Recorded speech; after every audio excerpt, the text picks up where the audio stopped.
topic of foreign policy. I want to begin with Russia's war against Ukraine, which is now in its third year. Former President Trump, Russian President Vladimir Putin says he'll only end this war if Russia keeps the Ukrainian territory it has already claimed and Ukraine abandons its bid to join NATO. Are Putin's terms acceptable to you? First of all, our veterans and our soldiers can't stand this guy. They can't stand him. They think he's the worst commander-in-chief, if that's what you call him, that we've ever had. They can't stand him. So let's get that straight. And they like me more than just about any of them. And that's based on every single bit of information. As far as Russia and Ukraine, if we had a real president, the president that knew, that was respected by Putin, he would have never invaded Ukraine. A lot of people are dead right now, much more than people know. You know, they talk about numbers. You can double those numbers, maybe triple those numbers. He did nothing to stop it. In fact, I think he encouraged Russia from going in. I'll tell you what happened. He was so bad with Afghanistan. It was such a horrible embarrassment, most embarrassing moment in the history of our country, that when Putin watched that and he saw the incompetence, that he should have fired those generals, like I fired the one that you mentioned, and so he's got no love lost, but he should have fired those generals. No general got fired for the most embarrassing moment in the history of our country, Afghanistan, where we left billions of dollars of equipment behind. We lost 13 beautiful soldiers, and 38 soldiers were obliterated. And by the way, we left people behind, too. We left American citizens behind. When Putin saw that, he said, you know what? I think we're going to go in and maybe take this was his dream. I talked to him about it, his dream. The difference is he never would have invaded Ukraine, never.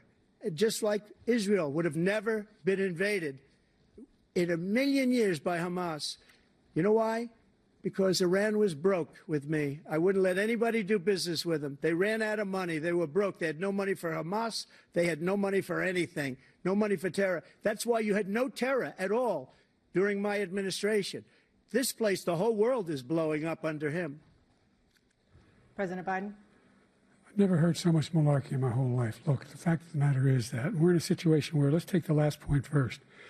Iran attacked American troops, caused brain damage for a number of these troops, and he did nothing about it. Recently, not when he was president. They attacked. He said they're just having headaches. That's all it is. He didn't do a thing when the attack took place, number one. Number two, we got over 100,000 Americans and others out of Afghanistan during that airlift.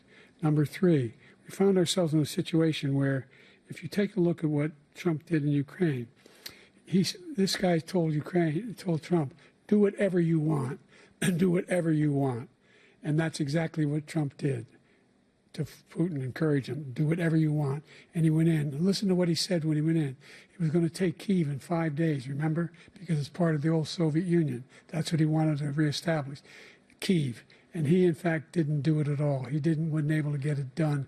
And they've lost thousands and thousands of troops, 500,000 troops. President Trump, I never come back said to that. You for 1 minute, I just want to go back to my original question, which is, are Putin's terms acceptable to you? Keeping the territory in Ukraine? No, they're not acceptable. But look, this is a war that never should have started. If we had a leader in this war, he led everybody along.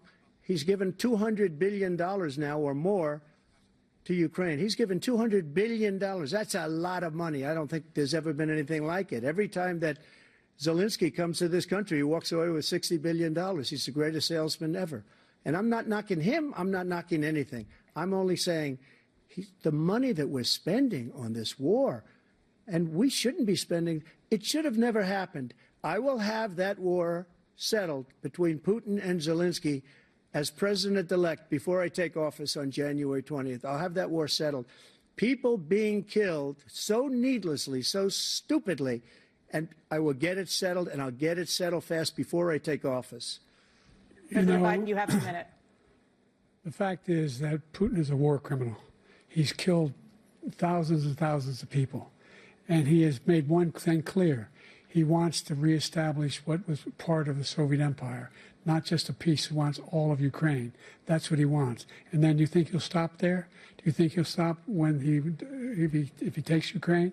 What do you think happens to Poland? What do you think of Belarus? What do you think happens to those NATO countries?